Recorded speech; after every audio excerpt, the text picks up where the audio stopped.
Hello friends, कशा आहात तुम्ही? मी शीतल शिंदे स्वागत करते तुमच्या सर्वांचं आपल्या चॅनलमध्ये, ज्याचं नाव आहे आम्ही दोघी जावा. तर भरपूर पसारा दिसतोय मला ना. माझं जेव्हा कधी माझं काय दुखत असेल ना, तेव्हा मला लई जोर येतो घर साफ करायला किंवा घरातला कचरा काढायला. आता पण माझा हा उजवा हात आहे ना, शोल्डर खूप पेन होतं आहे. तरी पण घरात जो पसारा चालू आहे ना, त्याच्यामुळं ना असं वाटतं की हे आपलं दुखणं राहू द्या तिकडं बाजूला, पण हे सगळं अगोदर आवरावं. तर इतके दिवस जॉबला जात होते, त्याच्यामुळं मला काय घरातलं एवढं सगळं नव्हतं करता येत किंवा लक्ष नव्हतं देता येत. पण आता त्यानंतर मी सुट्टी होते, तर सुट्टी मी 2-4 दिवस एन्जॉय केली. तर त्यानंतर म्हटलं की आता नको. आणि त्यातच मी हे पण करते, थोडंसं व्यायाम वगैरे चालू आहे, त्याच्यामुळं बॉडी पेन होते. आणि हे करत असताना मी नुसतं जेवढं वरचं काम होतं तेवढंच करायचे, बाकीचं सगळं तसंच ठेवायचं, नंतर करूया असं करून. तर मग आता आहे ना, मला असं वाटतं आहे की म्हणजे हे सगळा पसारा दिसला ना, मला नको म्हटलं. आता बसायला नको, काहीच नको. आपलं हे सगळं जो राडा वगैरे आहे ना, तो सगळं काढते आणि नंतर मग वाटलं तर निवांत बसूया. आणि जेव्हा कधी मला असं दुखत वगैरे असेल, जेव्हा कधी काय हे असेल ना, तेव्हा मला आणखीनच जोर येतो. मी ह्यासाठी म्हटलं.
तर घर वगैरे झटकलं, सगळं राडा वगैरे काढला. जे मुलं आणतात बाहेरचं, काही पण आणतात किंवा म्हणजे साठवून ठेवलेलं असतं खेळायचं हे ते, आणि ज्या रिकाम्या बाटल्या वगैरे असतात ते सगळा राडा मी काढला. त्यानंतर फ्रीज पण अगोदर मी थोडंसं हे करून घेतला होता, झटकून वगैरे. तर त्याच्यानंतर फ्रीज खाली पण भरपूर असा कांदे किंवा लसणाच्या ज्या पाकळ्या होत्या त्या तशाच होत्या. तर त्यामुळं मग ते पण सगळं झटकून वगैरे घेतलं. आणि जसं मी झाडायचे ना, तसं अजून कचरा निघायचा. म्हणजे कचऱ्याला पण जोर आलता आणि मला पण इकडे जोर आलता.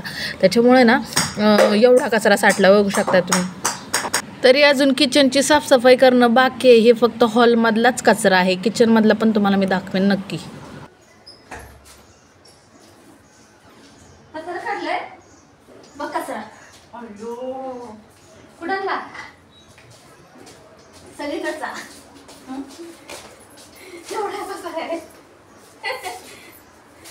अर्धा फ्रीज मधला, अर्धा फ्रीज खालचा, अर्धा तिथला जास्त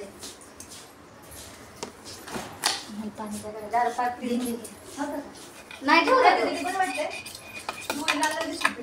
तिला बरंच नाही. अरे केवढा पसारा आहे फ्रीजचा.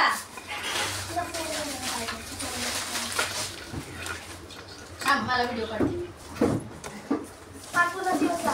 तर रुपाली आली प्रांजलला स्कूलमध्ये सोडून, आणि बाहेर खूप ऊन होतं. तर तसा आमचा तर एक प्लॅन होता, ती जायचं होतं आम्हाला. तर त्याच्यामुळे तिला मी बोलवलं होतं की ये म्हणून, आपण इथूनच जाऊया.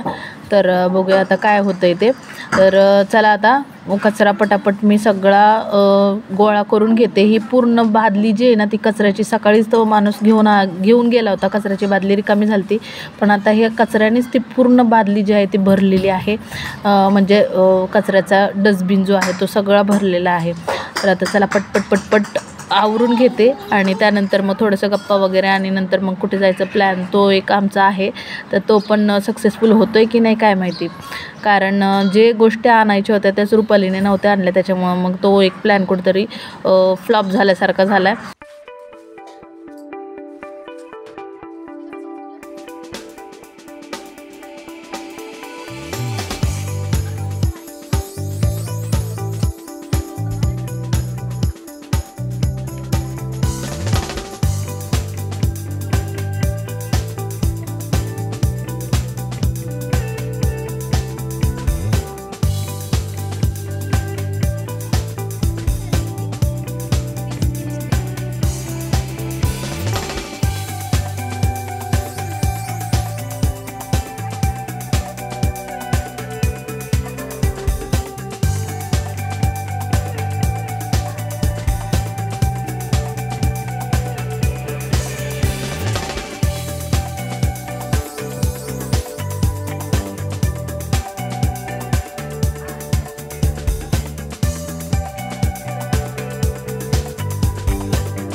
सोबत दिल्या अर्ध्या रस्त्यात म्हटलं तिला सोड म्हटलं. आताशी गेला वेळ लय वेळ झाला गेला. नाही लय झाला नाही लय झाला बोलत बसले होते समृद्धी ममतांसोबत. हा ते चालू होतं सही ते इंजेक्शनचं द्यायचं की नाही काय काय नाही दिलं. ते बोलले तुमची जिम्मेदारी तुम्ही सही केली. इंजेक्शन सगळ्यांचं आहे ना, पण ते कंपल्सरी होतं. कंपल्सरी आणि चप्पल प्राजलला त्या दिवशी मी डोस द्यायला घेते ना पेशाला विटॅमिनचा, बोले एक लस आहे ती 15 वर्षाच्या सगळ्यांना द्यायची म्हटली. हा दिदीचं नाही अजून आहे ना, तुम्हाला नाही दिला ना काय. आखाडा बघून झाला त्याच्यावर येऊन गेली ना. हा सकाळीच येऊन गेली. तो कचरा देऊन मी कचरा निघून झालाय. मग तेच ना आता उद्यापर्यंत वाट बघा. तू एकदा गेली तिथला आवरावला तेव्हा तुला निघ. अगो तर किती निघण माझा. आता म्हणलं हात बारा होऊ दे, ह्या पोरांची परीक्षा होऊ दे, मग ते सगळंच पुस्तकं काढते. हा आले पकडे तू तुला डेंजर आहे की एवढं निघालं तिथे किती डेंजर निघालं काय माहिती. थोडं आवरायचं म्हणजे आता लगेच समजा रूम बदलायची म्हटलं येतो ती सगळं राडा म्हटलं किती हाल होते. नाही आवरायचं आहे म्हणजे परीक्षा होते सगळे बुक याच्याच आणि ते बेडला ना ते 1,500 रुपयाचं लावून टाका. चांगलं बेड आहे. तर चला आजचा व्हिडिओ तुम्हाला कसा वाटला नक्की सांगायला विसरू नका. भेटूया पुढच्या व्हिडिओमध्ये. तोपर्यंत bye bye. Thank you for watching. Bye bye.